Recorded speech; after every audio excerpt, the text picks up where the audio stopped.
Aujourd'hui, lundi 19 juillet 2021, le Sénat de la République démocratique du Congo vient d'adopter pour la 4e fois la loi portant sur la prorogation de l'état de siège parmi les 2 provinces que compte la partie orientale de la République démocratique du Congo au nombre de 26 que nous avons. Alors, à cet effet, nous allons parler de l'actualité. Mesdames et messieurs, bonjour et bonsoir. Et de partout où vous nous suivez, nous recevons pour vous l'un de nôtres. Il s'agit d'un Congolais, il porte le nom de Eric Bamanaï. Moi, je le connais comme étant un juriste. Eric Bamanaï, je dis bonjour. Bonjour, Eric Izami. Nous avons reçu hier à Kinshasa, dimanche 18 juillet 2021, le corps ou la dépouille du cardinal Laurent Mosengo Passigna. Ce fut un érudit hors du commun. Il a bataillé dur pour l'instauration de la démocratie, entre autres en République démocratique du Congo, au-delà du fait qu'il soit l'homme de l'Église. Un petit mot par rapport à cet illustre disparu. Merci beaucoup, Eric. Personnellement, je suis de la génération de ceux qui ont connu le fait cardinal Mosengo qui vient de nous quitter comme archevêque. Je ne l'ai pas connu avant qu'il devienne ce qu'il est devenu aujourd'hui, mais je l'ai connu. Je l'ai connu lors de la conférence nationale souveraine où il a fait parler de lui. Et je note de cet homme, de ces grands qui nous a quittés, un homme de conviction, un homme de détermination, un homme sérieux dans tout ce qu'il dit, et un homme qui n'était pas complaisant, et un homme qui, lorsqu'il s'est levé pour donner sa position dans ce qui concerne la situation, que ce soit politique ou économique du pays, et il le disait avec des mots clairs, nets et dans les soucis. Donc ces mots étaient beaucoup plus interpellateurs. Moi, je vous ai présenté comme étant juriste.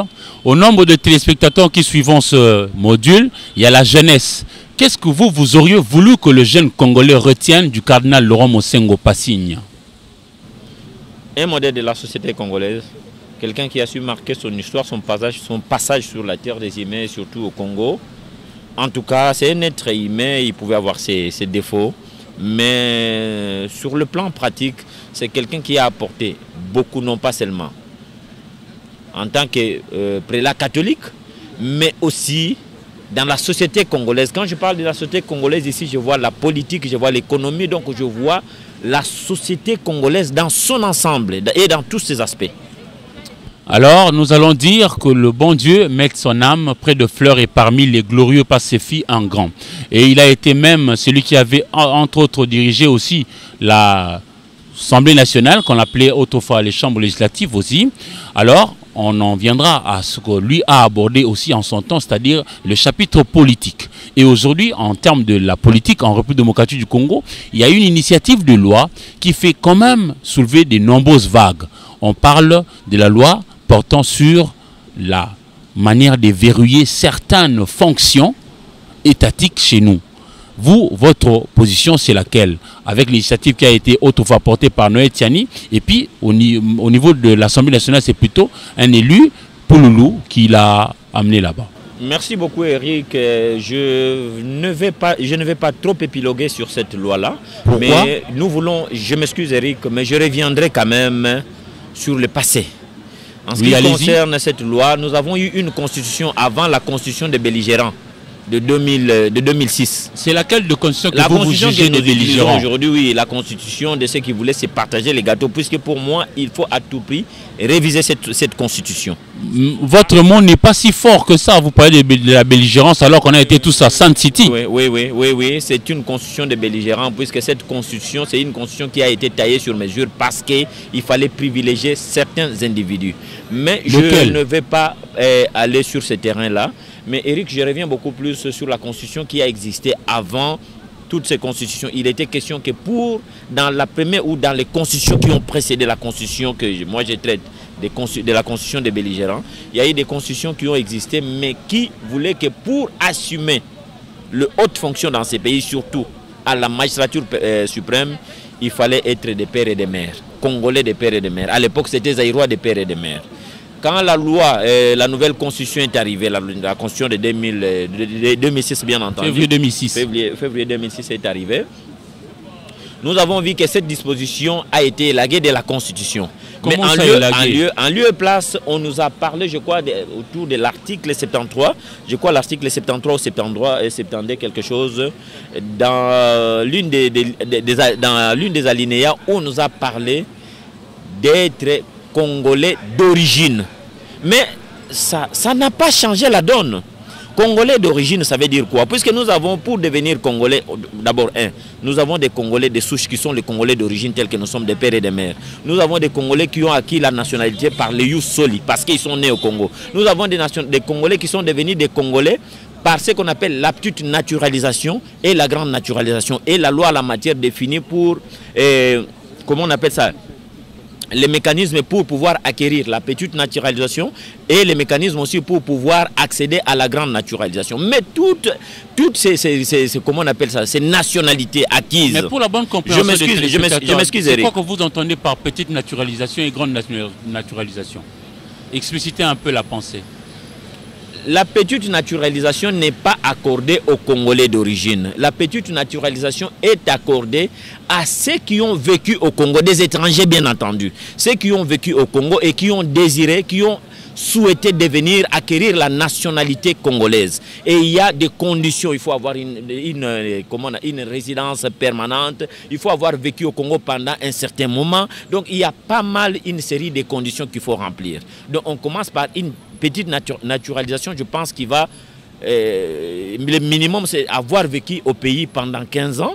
Et il y a la grande naturalisation, si je ne me trompe pas, Eric, je m'appuie à pied levé, la grande naturalisation qui va aller au-delà de 15 ans, je pense 20 ans, pour acquérir la grande naturalisation. Mais, malgré toutes ces naturalisations-là, ou tout ce que vous voulez, tout ce processus-là, lorsqu'on vous donne la nationalité congolaise par soit la petite naturalisation ou bien par la grande naturalisation, vous êtes frappé par beaucoup d'incompatibilités. Cette loi voulait à ce que lorsque quelqu'un qui a acquis la nationalité par petite ou la grande naturalisation, lorsqu'il accède par exemple dans l'armée, il ne pouvait pas aller au-delà du grade de capitaine dans l'armée. Vous voyez? Et par exemple, quand vous entrez dans la fonction publique, vous ne pouvez pas aller au-delà, donc le dernier grade pour vous, vous ne pouvez pas aller au-delà du chef de bureau. Et aujourd'hui, avec la loi Tiani, on n'est même pas encore une loi, c'est juste une initiative. Hein? Oui, la loi Tiani, c'est un projet que notre compatriote Pouloulou a accepté de porter devant ses pairs, disons, au niveau de l'Assemblée nationale. C'est un projet de loi qui a été déjà déposé, ça a déjà été reçu. Cette loi n'exclut pas les gens, ne ferme pas la porte, ne verrouille pas la nationalité congolaise à qui veut la demander. Mais seulement, il y a une condition qui est posée pour quiconque voudra ou cherchera à accéder à la magistrature suprême. Là, il n'y a pas à tergiverser. Il faut être Congolais de père et de mère. Et cette loi-là est impersonnelle. Tout ce qui s'agite aujourd'hui, je me pose la question, pourquoi sont-ils en train de s'agiter? Cette loi n'a pas cité le nom de quelqu'un. Cette loi n'a pas visé un individu quelconque. C'est une loi un projet de loi qu'on a déposé à l'Assemblée nationale et qui... Une proposition de loi, oui. Projet de loi, bien entendu. Non, proposition de loi. Proposition de loi, oui. Une proposition de loi qui a été déposée à l'Assemblée nationale. Ça va suivre son cours normal. À vous entendre parler, ce que vous souhaitez, c'est de revenir un peu à la constitution qui a précédé celle qui est en vigueur aujourd'hui, que l'on mentionne véritablement que vous devez être de père et de mère congolais pour accéder au fauteuil présidentiel. Mais Eric, ici, les exemples sont légion. Eric, nous avons vu aujourd'hui dans beaucoup de pays, les exemples ont été donnés d'abord chez nous ici, une maman qui s'est dit qu'elle a eu un enfant avec un monsieur camerounais. Et l'enfant a été élevé par son mari, congolais comme nous. L'enfant ne connaît vraiment pas son papa. Mais un jour, alors que le Cameroun était en train de jouer le foot avec la RDC, lorsque le Cameroun nous a marqué, l'enfant était le seul à sursauter au salon. Et tout le monde était surpris de constater que le reste des Congolais étaient tristes parce qu'on venait, et le Cameroun venait de marquer contre la RDC, mais lui était le seul à éprouver la joie. Mais que diriez-vous à ceux qui pensent à d'autres cas qui existent également? On a évoqué notre joueur ici, Tistran, qui a accepté volontiers de venir jouer chez nous au Léopard, pendant que Claude Makelele, qui lui a un père congolais et une mère congolaise, n'a jamais voulu jouer chez nous. Claude Makelele, c'est un cas particulier, c'est un cas où Claude Makelele... Autant pour le garçon de Camerounais. Claude Makelele a acquis la nationalité française. Pour venir jouer chez nous, il devrait d'abord commencer par renoncer à sa nationalité française et accepter de venir, puisque les Tisserands qui viennent, ils ont quelle nationalité? Tisserands, quelle nationalité? Et tous les autres, ils ont quelle nationalité? Mais justement, vous ne voyez pas quand vous soulevez cet aspect des choses. Vous ne voyez peut-être pas que ceux qui disent que non, nous devons attendre, la loi n'est peut-être pas mauvaise, mais l'opportunité n'y est pas encore. Eric, il faut que nous soyons clairs. Nous devons nous regarder en face et nous dire les choses telles qu'elles sont. Il ne faut pas qu'on se voile la face. Longtemps, ce pays a été infiltré. Le Congo, dans plusieurs de ces domaines, a été géré par des gens aux nationalités douteuses. Et la conséquence aujourd'hui est que nous voyons où nous sommes partis. Mais vous faites allusion à qui quand vous dites qu'il y a eu des gens qui ont été gérés par... je ne sais pas. Vous faites allusion à qui? Non, je peux vous donner un exemple. Parce que la magistrature suprême, jusque-là, elle n'a été occupée que par des Congolais de père et de mère. Laissez-moi vous rafraîchir la mémoire. Mosé Laurent Désiré Kabila est arrivé ici à Kinshasa avec une marmaille de gens... Nous parlons du fauteuil présidentiel. Oui, oui, oui. Nous avons été gérés par des gens aux nationalités douteuses. Pas plus tard que celui qui est parti, celui de 18 ans de triste mémoire. Jusque-là, nous ne sommes pas encore trop sûrs de ce qui... Êtes-vous sûr de ce que vous racontez? Eric, je dis bien, je suis en train de parler. Il y a des doutes sur ses vraies origines. Jusque-là, des doutes pèsent sur ses vraies origines. Et les doutes là sont fondés par quoi? Qu'est-ce qui dicte votre doute là? Parce que bon, ici, chez nous, en RDC aussi, on peut diaboliser quelqu'un comme ça. Il y en a ceux qui ont jeté un discrédit sur Mobutu, mais qui n'arrivent pas à faire mieux que Mobutu. Un garçon du nom d'Ibrahim Kabila qui est passé ici il y a quelques années, qui nous a fait voir noir sur blanc que ce monsieur n'était pas le fils biologique ou l'enfant biologique du fait Mosé Laurent Désiré Kabila. Et nous n'avons pas eu un son contraire. Ça, ce n'est pas le débat. Nous ne voulons pas ici que mon intervention puisse aller dans ce sens-là. Je ne veux pas que mon intervention puisse prendre une telle direction. Je préfère rester dans le sujet du jour qui est la congolité, donc la loi, la proposition de loi qu'a apporté, comment on appelle ça, notre frère, notre compatriote Ntingi Pouloulou devant ses pairs, devant les bureaux de l'Assemblée nationale. Nous attendons que cette proposition de loi soit traitée et si elle est adoptée, elle va entrer en vigueur, elle va produire ses effets et quiconque se trouvera dans l'un ou l'autre des cas va se faire exclure automatiquement, non pas par un individu quelconque, mais c'est par la volonté ou par cette loi-là. D'accord, mais maître Eric Bamanaï, je voudrais savoir, que répondez-vous à ceux des Congolais qui pensent que nous venons de traverser une période assez particulière avec beaucoup d'invasions, de guerres à l'Est et tout ça, et que notre cohésion nationale s'est trouvée être entamée. Et maintenant, avec les concours de ce qu'avait fait le président Kabila autrefois et de ce que continue à faire le président Félix-Antoine Tshisekedi maintenant, on est en train de vouloir consolider la cohésion nationale. Et que si on débat de ces propositions de loi, maintenant, on risquerait de mettre à mal cette cohésion nationale que nous voulons être forte. Eric, merci beaucoup pour ta question, mais je suis en train de me poser la question de savoir, puisque vous parlez de la cohésion nationale. La cohésion nationale, on l'a fait avec qui? Avec des Congolais. On ne le fait pas avec des étrangers. S'il y a des gens qui, en venant en ce lieu ou en venant au Congo, derrière eux avaient une autre nationalité, je ne vais pas citer le nom des gens ici, mais lorsqu'ils arrivent au Congo, ils parviennent à assumer à accéder à certains postes de responsabilité. Et que plus tard, on vient retrouver, on va reconnaître que ces gens-là n'étaient pas des Congolais. Nous avons eu le cas de Bosco Taganda, qui était général chez nous. Mais lorsqu'il arrive de l'autre côté, on dit que c'est un sergent de l'armée rwandaise. Nous avons eu James Kabarebe qui était venu ici, nous on savait que c'était un Congolais. Il était le chef d'état-major de chez nous ici. Quand il rentre de l'autre côté, il devient le chef d'état-major du Rwanda et le ministre de la Défense. Papa, il faut qu'on sache, vous parlez de la cohésion nationale, c'est une bonne chose. La cohésion nationale avec qui?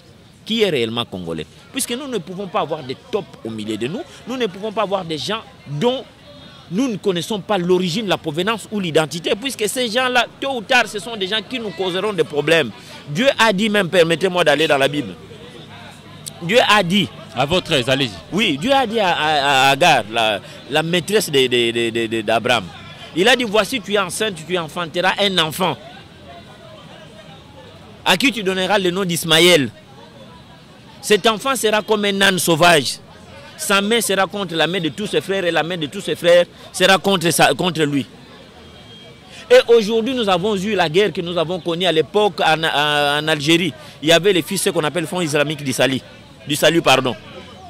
C'était qui? Le musulman contre les chrétiens. Aujourd'hui, nous avons les Arabes qui attaquent Israël à tout moment.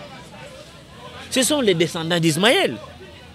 Ils ne peuvent pas cohabiter, ils ne peuvent pas se mettre ensemble.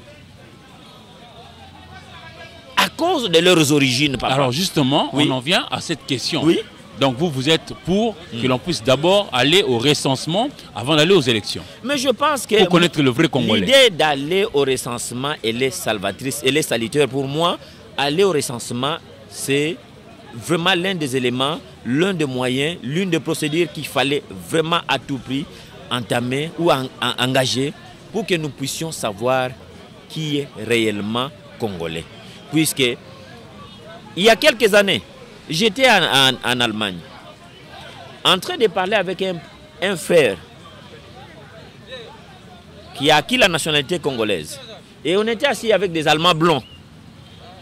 Ils étaient en train de parler en Deutsch et lui interprétait pour moi. Deutsch en allemand, bien entendu.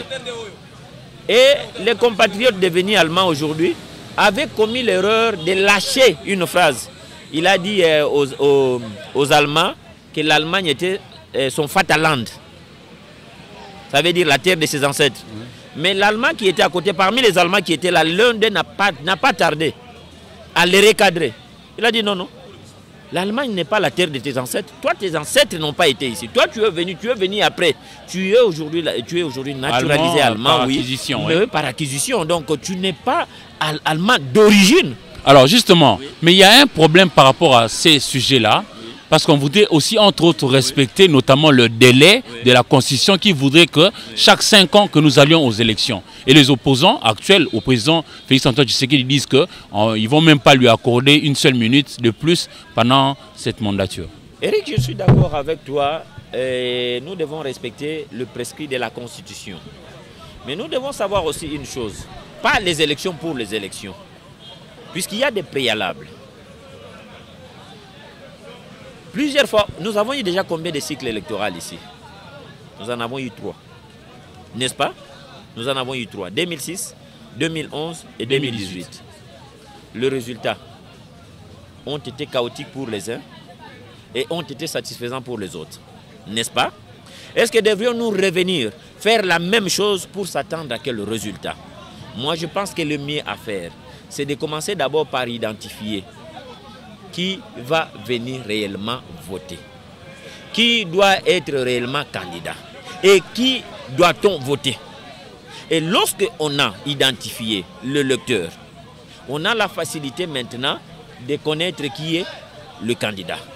Et le lecteur qui est identifié a le libre choix de se choisir les candidats de son choix. Mais apparemment, vous ne martelez pas sur le délai, qui pour les Congolais, ils sont nombreux à exiger que le délai soit quand même respecté, même si on va aller au recensement aussi. Éric, nous sommes dans le système de la démocratie, n'est-ce pas? Parmi lesquels on parle des élections. Dans ce système-là, on parle aussi des élections. Et pour organiser des élections transparentes, libres et démocratiques, si vous voulez bien, j'ajoute crédibles, il y a des préalables. Il faut rassurer tout le monde.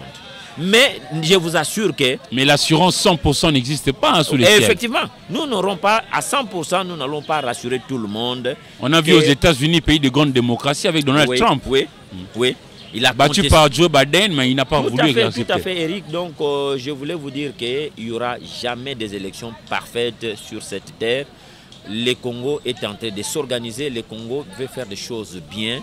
Nous ne voulons pas prendre les mêmes recettes qu'on y a utilisées le prédécesseur, l'amener croyant avoir un autre résultat. Non.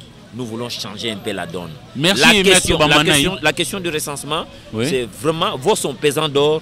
Il faut commencer par le recensement, identifier qui est là, puisque nous ne parlons pas seulement de la population, mais nous voulons parler des Congolais. La population congolaise, elle est plurielle.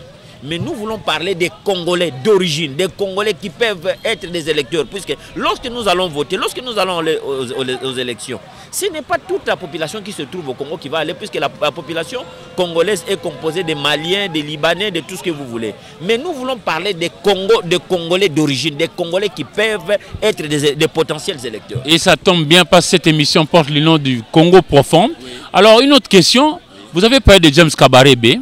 Vous avez parlé de Bosco Tanganda, oui, c'est des exemples qui ont choqué l'opinion nationale congolaise. Mais là, vous n'êtes que dans le malus. Il y a eu aussi des bons exemples. Je prends un cas. Il y en a nombreux de Congolais qui pensent que les Congolais de père et de mère ont participé au pillage de ce pays. Je prends un cas. Père Raphaël de la Quétule. Il était belge, blanc, mais il a construit des écoles ici que vous et moi, Congolais de père et de mère, n'avions pas réussi à faire. Pourquoi vous ne regardez pas dans cette direction-là?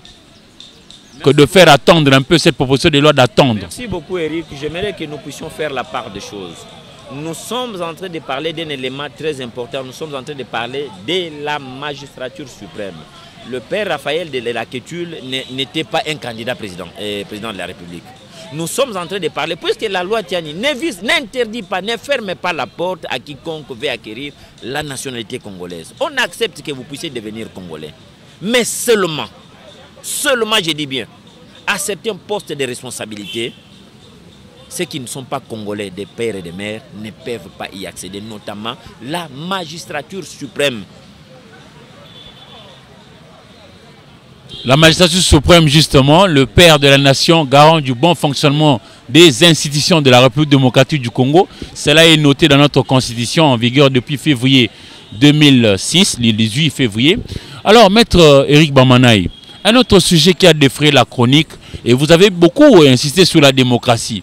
Mais pour avoir un jeu démocratique, nous devons avoir en amont des acteurs qui sont eux-mêmes démocrates. On a accusé l'Assemblée nationale d'avoir acquis des jeeps, des nouvelles jeeps pour les élus du peuple. C'est un sujet qui a fait fâcher également la population qui attend beaucoup, notamment dans les volets sociaux. L'eau, l'électricité, la route, l'hôpital, l'école, les salaires décemment payés. Quel est votre avis à ces sujets? Eric, je vais te dire que tout est prioritaire dans ce pays. C'est-à-dire? Tout est prioritaire dans ce pays. L'accès à l'eau et à l'électricité est prioritaire. La santé est prioritaire. L'éducation est prioritaire. Pour ne citer que cela. Vous comprenez? Donc aujourd'hui, venir accuser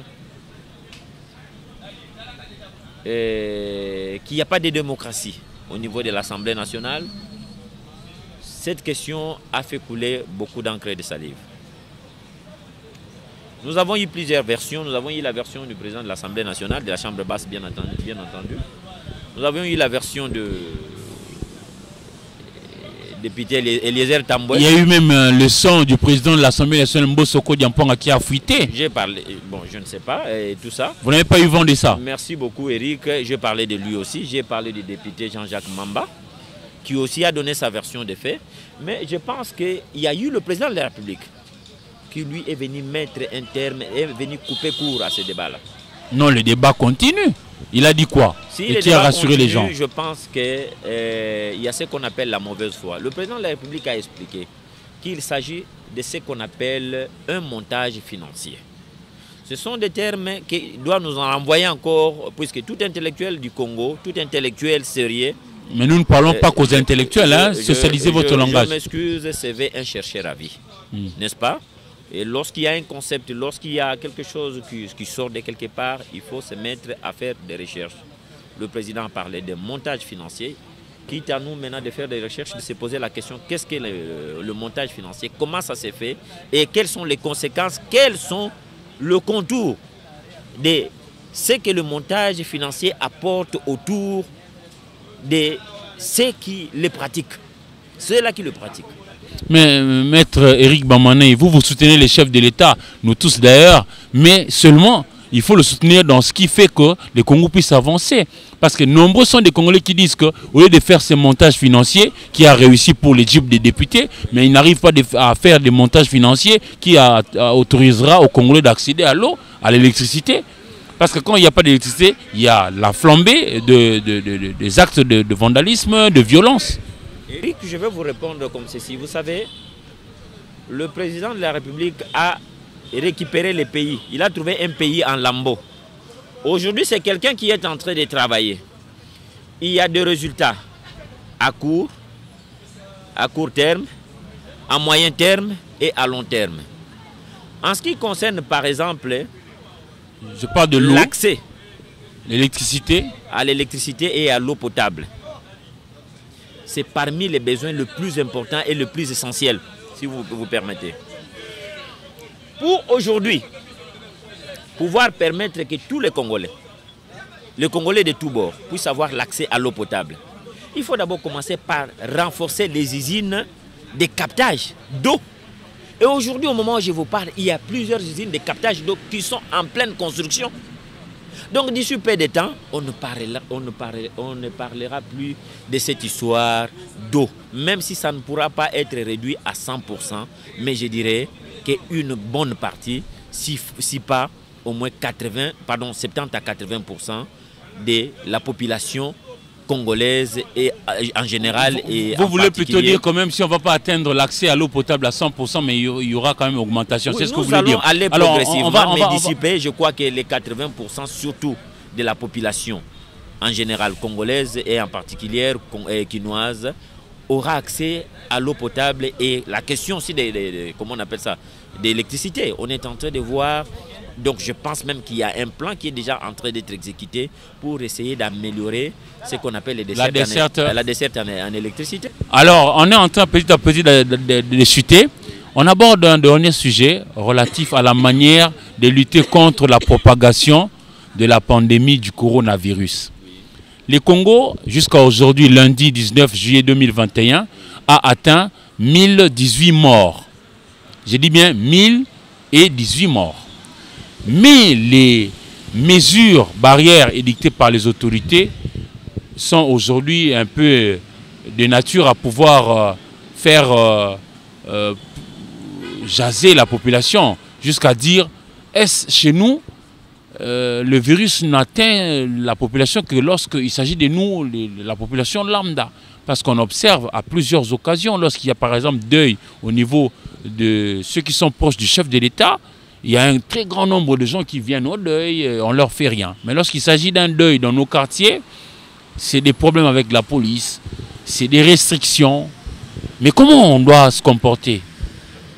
Eric, je suis d'accord avec toi. Je pense que nous devons éviter de faire des lois qui sont taillées sur mesure ou de prendre des décisions qui bénéficient aux uns et qui font fâcher les autres. Vous comprenez? Lorsqu'on a parlé des mesures barrières, lorsqu'on a parlé de la discipline qu'il faut observer pour éviter la propagation de la lavage pandémie. De main régulièrement, lavage de main, port de masque. Je le mets, hein, parce que c'est pas parce que nous sommes en train de passer avec toi sur ton plateau ici que je n'ai pas les masques, seulement parce que je ne peux pas parler tout en ayant le masque avec moi. Voilà. Et tout à l'heure, quand nous allons terminer notre émission, je serai obligé de reprendre mon masque. Je pense que cela doit être imposé à tout le monde. Cette décision doit être appliquée, doit être imposée, doit être de rigueur, doit être appliquée sur tout le monde. Il ne faut pas qu'il y ait des privilégiés dans un sens et des non-privilégiés dans un autre. Vous comprenez? Donc, aujourd'hui, nous constatons même que le Congolais lambda n'est que... Il est victime de ce que les Congolais riches, si vous permettez, apporte comme maladie dans sa maison, et surtout pour ceux qui travaillent là-bas comme les agents de service dans la maison, bonne, sentinelle, je ne sais pas, garde et tout ça là. Ce sont eux qui sont devenus maintenant des vecteurs de cette maladie, puisque quand ces gens vont, je ne sais pas, dans les réunions, ils vont en Europe et tout ça là, ils nous amènent ces maladies. Et ça passe par les gardes du corps, ça passe par les enfants qui sont accompagnés à l'école, les gardes du corps qui rentrent à la maison, il arrive dans sa famille démunie qui n'a pas assez de moyens. Et c'est vraiment la propagation qui se comporte comme nous pouvons le constater. Je pense que là-dessus, Eric, je partage le même avis que vous. Et nous devons éviter... Que la population en a marre, les autorités elles-mêmes ne respectent pas les lois édictées. Nous devons éviter des lois taillées sur mesure. Les mesures barrières doivent être respectées par tout le monde. Puisque devant cette maladie, il n'y a pas de classes nobles, il n'y a pas des autorités, il n'y a pas de gouvernés, il n'y a pas de gouvernants. Alors nous avons 145 territoires en République démocratique du Congo, 26 provinces.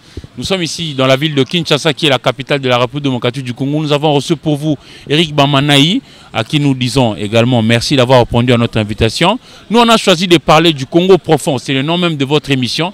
Mesdames et messieurs, si vous avez aimé, merci et on se retrouvera à la prochaine. Que Dieu bénisse la République démocratique du Congo et au revoir.